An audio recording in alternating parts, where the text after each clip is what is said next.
be identified only by two things. First one, the gradient or slope of the straight line. The gradient or slope. Usually we represent this slope by m, but here in regression model we represent it by b1. And second thing, the line where it intersects the vertical line, that is your y-axis, that is called your intercept. So these are the two things that by which we can know about the line, that is slope, gradient or the intercept. That we represent intercept usually by c, but here we represent it by b naught. So if you look at this model, this yi is the outcome variable. This is the outcome variable. And this is the model that we are applying. This model is linear in nature. And epsilon I, this is your residual term. That is the difference between the observed value and the true value. Error आएगी जो आपके, क्योंकि linear regression में क्या line ही है, एक straight line है, बट लेकिन पॉइंट तो अलग अलग स्कैटर्ड है ना, तो there must be some error. So this is the difference between the observed value and the your true value. Normally इससे घबराना मत, क्योंकि जब हम रिग्रेशन लाइन फिट करते हैं तो ये आपको अपसेट कर सकती है, तो बेटर ऐसे निगलेक्ट कर दो, कोई प्रॉब्लम नहीं आती उससे. द रीजन इज दैट क्योंकि in regression we apply the line of best fit और उसी मॉडल पे हम वर्क करते हैं. सो इसलिए जब कंसेप्चुअल केसेस जब होते हैं तब तो ठीक है, हम इसे लिखते हैं, but the thing is that when you apply your model in predicting the values you can basically you don't use these values. Now if you look at it, one more thing, as you know that every line has some gradient and having some intercept.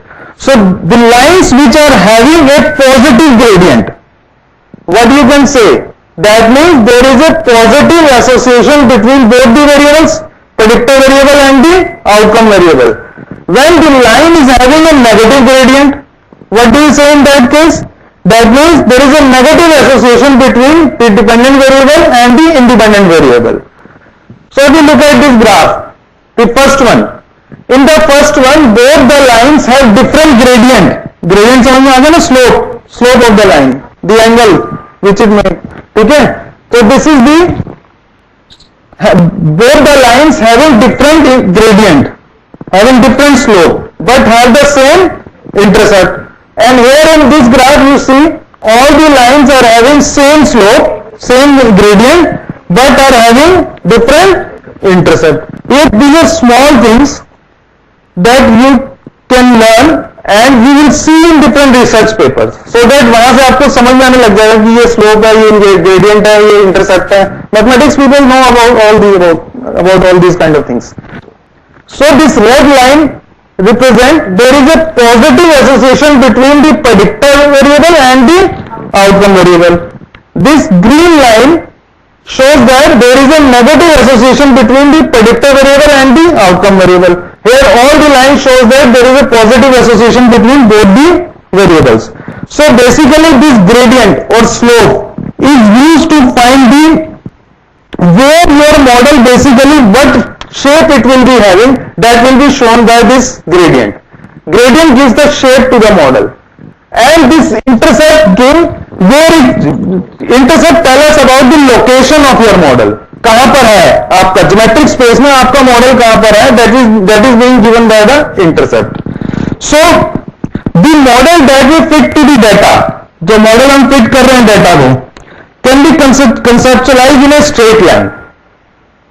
तो जो model हमारा fit हो रहा है इन the form of a straight line, अगर हम उसके gradient और उसके इंटरसेप्ट को एस्टिमेट कर लें, तो उसकी हेल्प से हम अपने प्रेडिक्टिव वेरिएबल्स को प्लॉट करके we can estimate our dependent variables.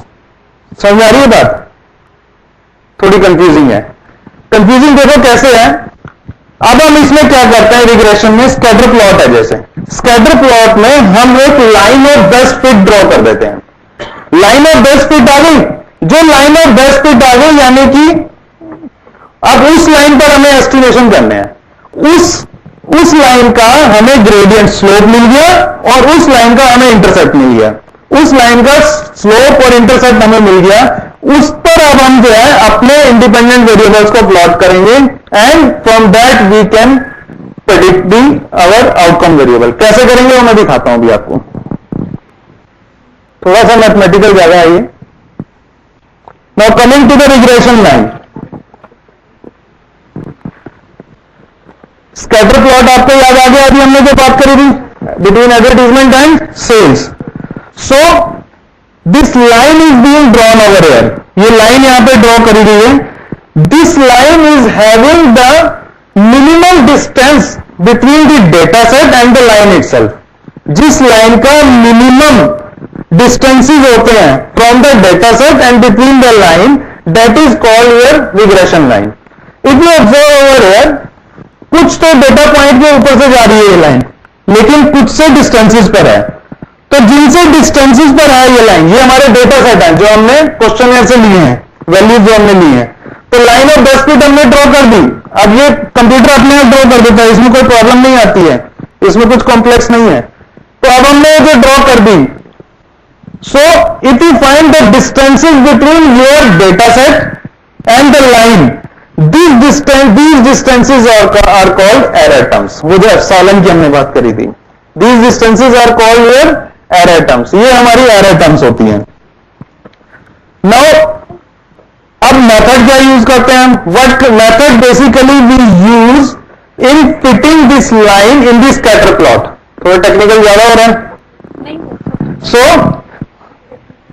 Mathematics वालों के लिए तो बहुत अच्छा है ये, सबको आती है। So now we are fitting this line, the method we should use। तो मेथड कौन सा यूज करते हैं हम, method being used, that is method of least square we used over here। There is a method to find the line of best fit, method of least square। अब method of least square में क्या होता है, इसमें ये जो error terms हैं, error terms means distance between the observed values and the line that fitted line that you have plotted, इनका स्क्वायर, इनके डिफरेंसेस पहले निकालते हैं सबके, फिर इनके सबको स्क्वायर करते हैं, स्क्वायर करने के बाद फिर उन सबको हम ऐड करते हैं। लेकिन ये सब कुछ नहीं करना आपने, just you feed your data SPSS में, on the just on one click you will get the line of best fit. अब वो टाइम नहीं रहा, पहले लोग कैलकुलेशंस किया करते थे, but now we have SPSS software, with the help of that we can easily find the line of best fit. Now once you get the line of best fit, आपके पास line of best fit जब आ गई, this is the line of best fit, you can extend this line further. By extending the line further you can predict the future, you can, but there is an assumption over here in the prediction of future, there must be a strong association between both the variables। ये assumption है, इस line को अगर आप आगे extend करते हैं for future prediction, there must be association between both the variables। अगर ये association नहीं होगा तो you can't do that, आप ये नहीं कर सकते हैं। Clear? So goodness of fit, if I talk about the goodness of fit, so linear regression basically calculates the equation that minimizes the distance between the error terms and the line। ये इनको minimise करा जाता है इन distances को। सो this line is called goodness of fit, that is called your goodness of fit. अब सबसे important चीज शुरू होती है जो आपको रिसर्च पेपर्स में नजर आएगी नॉर्मली। अब मैथमेटिकल खत्म हो गया। सो रिसर्च पेपर जब भी आप देखेंगे, whenever you see, you will find values, एक टेबल बना हुआ आएगा, R square, adjusted R square, then estimation, errors, you will find these things। तो वहां पर हमें अंडरस्टैंड करना होता है ये क्या है, ये R क्या है, R square क्या है, adjusted R square क्या है, what are these things। So let's study a brief about this R square। R squared is a statistical measure of how close the data are to the fitted regression line। R square क्या बताता है, आपकी fitted line जो है वो data के कितनी close है। Are you getting the point? तो इसका मतलब क्या हो गया, जितनी ज्यादा लाइन क्लोज होगी उतनी एरर टर्म्स कम होंगी। तो that means your R square जितना ज्यादा हायर होगा उतना आपके लिए अच्छा होगा। समझ आ रही है बात? तो कहीं देखो ना आर स्क्वायर 0.829 तो बड़े खुश हो जाना, यानी इसका मतलब क्या होगा 82.9% variances are explain by this, यानी कि एक वेरिएबल दूसरे वेरिएबल को 82.9% एक्सप्लेन कर रहे हैं, इसका मतलब। तो समझ में आ गया, कहीं भी आर स्क्वायर पढ़ेंगे, आर तो हमें पता है, everybody know, if I say 0.844 by R, तो that means it's a coefficient of correlation between the two variable, there is a positive association, सबको समझ में आ गया, पॉजिटिव एसोसिएशन है, हाईली कोरिलेटेड है, यानी दोनों में अच्छा रिलेशनशिप है, you understood that.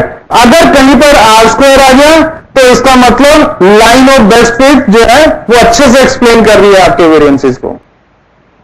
So R square is clear, it's a formula, R square is equal to explain variation divided by total variation.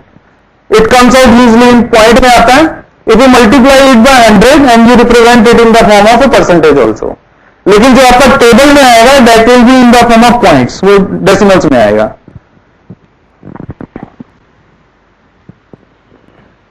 So now understand it, this value of r square in a better way. These are the observed responses given over there for repeated responses. यहां भी दिए हुए और यहां भी दिए हुए हैं। अगर हम इसको अच्छे से देखें, ये सब चीजें आपको रिसर्च पेपर्स में नजर आएंगी, वहां दिखेंगी, तो उनको देखते ही यू शुड नो कि ये होना चाहिए, ऐसा है, अच्छा इसकी स्कैटर प्लॉट ऐसा आ रहा है तो इसका मतलब इसकी वैल्यू वैसी आ रही है, तो you can understand. That's why I have taken some general things over in regression. ज्यादा कोर में जाने की बजाय मैंने उसको स्टार्टिंग से थोड़ा सिंपलेस्ट फॉर्म में कन्वर्ट करने की कोशिश करी है। सो if you observe such kind of graph, इस टाइप का और इस टाइप का, क्या पता चल रहा है, क्या समझ आ रहा है इन दोनों से? इसमें एरर कम है, एरर टर्म्स इसमें ज्यादा है। आर स्क्वायर किसमें बड़ा होगा? बस आ गया आपको समझ में, इट्स क्लियर। तो you can easily understand by looking at the graph कि आर स्क्वायर इसमें ज्यादा होगा। अगर मैं कह रहा हूं आर स्क्वायर ज्यादा होगा तो इसका मतलब क्या हो गया? बेस्ट फिट लाइन है, और क्या मतलब हो गया? दैट मीन्स इस वेरिएबल को ये वेरिएबल इतना परसेंट एक्सप्लेन, स्ट्रांगली एक्सप्लेन कर सकता है। अगर मैं कहता हूं इन सपोज करो यहां एक वेरिएबल है एक्स, यहां एक वेरिएबल है वाई, अगर इसका 0.829 है तो मैं क्या कहूंगा? This variable is being explain by this variable 82.9%, यानी कि इसके पास 82.9% पावर है to explain this variable. Getting the point?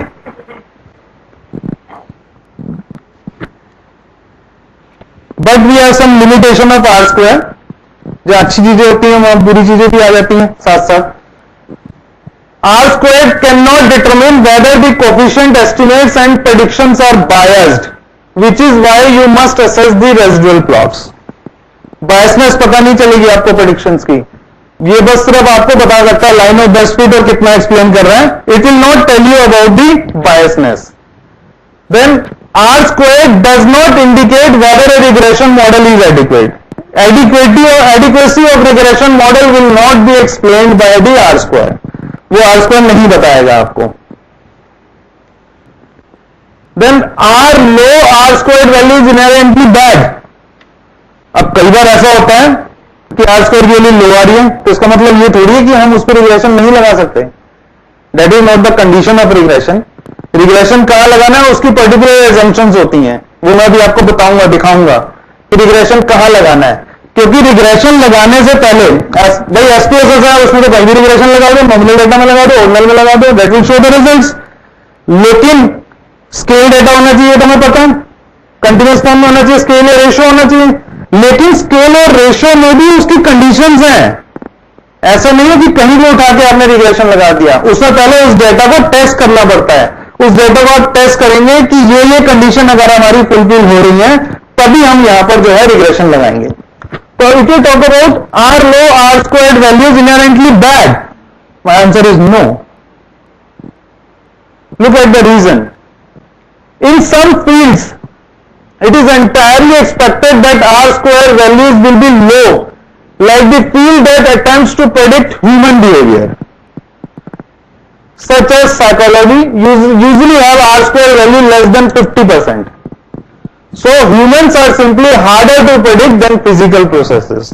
Normally कुछ ऐसी जगह हैं जहां पर आप नॉर्मल ऑब्जर्व करेंगे, मैंने तो करीब मोर देन 50 प्लेसेस पे ये टाइप की रिसर्च में पढ़ा है, स्पेशली ये फाइंड करने के लिए मैंने बहुत सारे रिसर्च पेपर्स इधर से निकाल के देखे, तो जहां इस टाइप की रिसर्च थी where we are predicting the human behaviour वगैरह, साइकोलॉजी वगैरह, तो वहां पर usually the value of R square was low, क्योंकि फिजिकल प्रोसेसेस को फाइंड करना इजीली होता है, उनमें रिलेशनशिप निकालना, लेकिन humans are simply harder to predict, that is the reason. Then if R square value is low but predictors are statistically significant, लेकिन predictors आपके स्टैटिस्टिकली सिग्निफिकेंट हैं, उसमें हम इसमें एक अनोवा टेबल बनाते हैं, हम लोग अनोवा बनता है, अगर उस अनोवा में 0.05 से वैल्यू लेस आती है तो स्टैटिस्टिकली सिग्निफिकेंट तो है आपके predictors. So why don't you use this regression to analyse the things, तो वहां पे हम रिग्रेशन लगा के उसे एनालाइज कर सकते हैं, यानी कि लो वैल्यू पर भी हम लोग जो है कुछ कंडीशंस में रिग्रेशन अप्लाई कर सकते हैं, बट कंडीशन इज दैट आपका प्रेडिक्टर वेरिएबल वगैरह जो है सब आपके रेसिड्यूल वगैरह जो है नॉर्मली डिस्ट्रीब्यूटेड और स्टैटिस्टिकली सिग्निफिकेंट होने चाहिए ये सब. अगर स्टैटिस्टिकली सिग्निफिकेंट नहीं है, यानी कि सिर्फ आर स्क्वायर की कंडीशन पे हम रिग्रेशन मॉडल को रिजेक्ट नहीं कर सकते हैं. Clear up to here? Then pitfall of R square. Only pitfall of R square is that it can only increase as predictors are added to the regression model.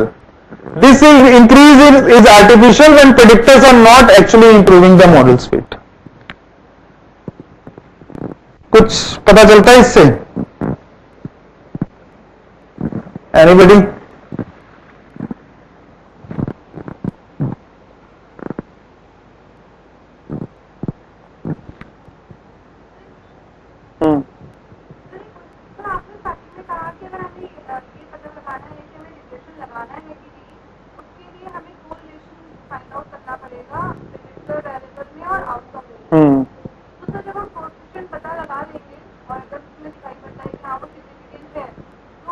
Significant correlation से कैसे पता चल जाएगा significant है? Correlation only tell you the degree of association between two variables.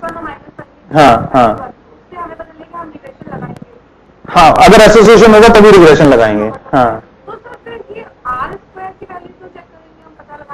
Are square बताता है कि कितने परसेंट एक वेरिएबल दूसरे वेरिएबल को एक्सप्लेन कर सकता है. कोरिलेशन में तो सिर्फ बता दिया दोनों में इतना रिलेशनशिप है, लेकिन आर स्क्वायर ये बताता है कि कितने परसेंट एक्सप्लेन कर रहा है उसे.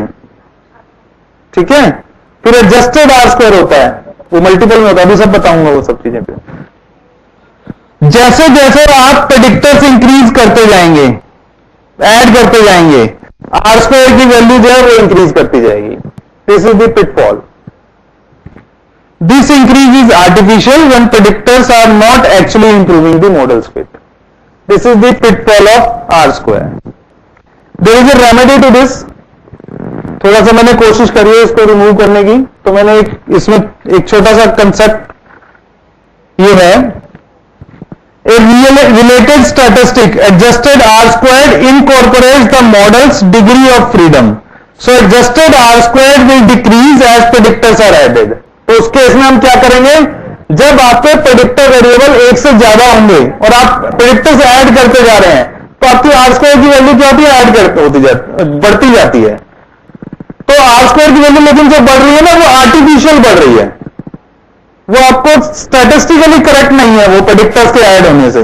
तो उस केस में क्या करते हैं, जब मल्टीपल रिग्रेशन का केस होता है, तो उस केस में हम आर स्क्वायर को अपना क्राइटेरिया ना बना के हम किसको बनाते हैं, एडजस्टेड आर स्क्वायर को. एडजस्टेड आर स्क्वायर को अपना क्राइटेरिया बनाते हैं कि वो एक्सप्लेन करेगा एक वेरिएबल का दूसरे वेरिएबल के साथ रिलेशनशिप. अब एसपीएसएस में इसको कैसे करेंगे? एसपीएसएस में ये सब चीजें जो मैंने पढ़ाई हैं, करी हैं, अभी आपसे शेयर करी हैं, तो इसको एसपीएसएस में हम कैसे अप्लाई करेंगे? So I request you to please note down the things so that जब आप वहां पे एसपीएसएस पे करें तो you can do it on your own. क्योंकि अगर आपके पास वहां पे कंडीशंस लिखी हुई होंगी तो you can easily check and compare. Now in order to apply regression to any model for predicting the outcome variable, you have certain assumptions regarding your data. कुछ assumptions attached हैं. Firstly, it's necessary to validate your assumptions. You have to check about your data whether इसमें हम regression लगा भी सकते हैं या नहीं. तो conditions are that, just एक एक लाइन लिखते जाइए so that वहां पर आपको easy हो जाएगा conditions चेक करना. Assumption 1, variable should be measured at the interval or ratio level. So first thing is that you have to observe and see जो भी variables हम measure कर रहे हैं they must be in the form of either interval or ratio level. अब देखो आप पता लगा सकते हैं, किसी ने ऑर्डिनल डाटा पे उठा के रिग्रेशन लगा रखा है, रिसर्च पेपर छाप रखा है, तो आप वहां पे पकड़ सकते हैं उनसे यार ऑर्डिनल डाटा है ये क्वेश्चन. अब आपको पहचान है कौन सी चीज ऑर्डिनल है, कौन सी चीज नॉमिनल है, कौन सी चीज रेशियो है, कौन सी चीज इंटरवल है. You can easily identify that. उसको आइडेंटिफिकेशन के बाद आप ये भी पता लगा सकते हैं कि रिग्रेशन क्यों लगाया है. तो you can easily understand that. So first assumption is that your variable should be measured at the interval or ratio level. They must be continuous. That is the first assumption. Second, there need to be a linear relationship between the two variables. Linear relationship means वही coefficient of correlation, either this way positive correlation, negative correlation, no correlation में भी regression लग जाता है. अब मैं आ गया आपको उसी पॉइंट पे जो आप बात कर रहे थे अभी कि इज इट नेसेसरी, वो मैं इसी का वेट कर रहा था इस स्लाइड का, so that I can make you understand. अगर नो कोरिलेशन होगा तब भी हम रिग्रेशन लगा सकते हैं. कैसे लगाएंगे उसका तरीका है. हम उसमें लीनियर, अब यहां लीनियर की बात कर रहे हैं, लीनियर रिलेशनशिप की. यहां पे लीनियर रिलेशनशिप नहीं है तो कर्व लीनियर रिलेशनशिप हो सकती है, कर्व हो सकता है, डिमांड और प्राइस की बात कर सकते हैं. और एसपीएसएस में we have a technique, we can transform our data into the linear form also. SPSS में हमारे पास टेक्निक है, अगर हमारे पास डेटा लीनियर फॉर्म में नहीं आया है तो भी हम उसे ट्रांसफॉर्म कर सकते हैं लीनियर फॉर्म में. सो on the basis of that you can also apply this. Third assumption 3, there should be no significant outlier. Most important part. ये तो सारा एनालिसिस हिला देता है. अब देखो समझाता हूं इसको आपको. पहले क्या होता है outlier. Suppose that an IQ test was being conducted. एक IQ टेस्ट किया गया 100 स्टूडेंट्स के ऊपर, 100 स्टूडेंट्स के ऊपर एक IQ टेस्ट होता है. तो सभी स्टूडेंट जब उसमें रिजल्ट आए तो ऑब्जर्व दैट एक स्टूडेंट को छोड़ के बाकी सभी स्टूडेंट्स का जो स्कोर था, IQ स्कोर था, वो मीन वैल्यू अराउंड 108 के आसपास था. But one student has got a score of 156. तो बाकी सब स्टूडेंट्स कहां आ गए? वो तो इस रेंज में आ गए. और वो स्टूडेंट कहां गया? यहां आ गया. अब कंप्यूटर में तो एसपीएसएस है और उसमें आपने डेटा फीड करा, एसपीएसएस ने अपना उठा के line of best fit draw कर दिया. अब लाइन ऑफ बेस्ट फिट जब ड्रॉ करा गया, due to this outlier the coefficient of correlation was less, क्योंकि दोनों में एसोसिएशन कम हो जाएगा ना ड्यू टू दिस. और इवन द रिजल्ट्स और the output of your regression will be greatly affected. Your output of the regression will be greatly affected, and whatever variable you are predicting, that will be wrong. गलत आ सकता है वो, may be wrong. So whatever outcome variable that you will be predicting may be wrong. So what you will do, you have to check कि कोई outlier है या नहीं है. अगर outlier है, उसको अगर आप हटाते हैं, उसको एकदम क्लिक के बाद अगर दोबारा से आप देखेंगे तो your coefficient of correlation will increase. You will get the good result. This should be the line of, and the line, look at the slope has also changed. ध्यान से अगर आप देखो तो the slope has also changed. So you have to check whether there is any significant outlier or not. You have to check for that. Then fourth assumption, you should have independence of observation. You should be having independence of observations. और independence of observation को check करने के लिए उसी में regression में ही SPSS में ही we have a test Durbin Watson statistics. Durbin Watson statistics. Durbin Watson statistic क्या कहता है? अगर आपकी कैलकुलेटेड वैल्यू टेबुलेटेड वैल्यू से कम आ जाती है तो आपका क्या होगा? सिग्निफिकेंट होगा, इनसिग्निफिकेंट होगा? किसने पढ़ा है? Durban Watson. If your calculated value is less than that of the tabulated value, then it is statistically significant. Then it is statistically significant. That is Durbin-Watson test. तो Durbin-Watson test लगाने का क्या मतलब है? That will prove you have independence of observations. तो अब अगर किसी ने रिग्रेशन मॉडल लगा रखा है तो आप उससे पूछ सकते हैं कि Durbin-Watson टेस्ट आपने लगाया या नहीं लगाया. अगर उसने Durbin-Watson टेस्ट नहीं लगाया तो दैट मीन्स उसने ये एजम्पशन को प्रूव नहीं कराया. तो ये सारी एजम्पशन जब तक आपकी प्रूव नहीं होंगी, unless and until you can't apply the regression model. किसकी? वो अभी सेम जो हम पढ़ रहे हैं, जितना कुछ सब कुछ अभी नेक्स्ट सेशन में लैब में करेंगे. मैंने ये बताया है कि your calculated value must be less than tabulated value.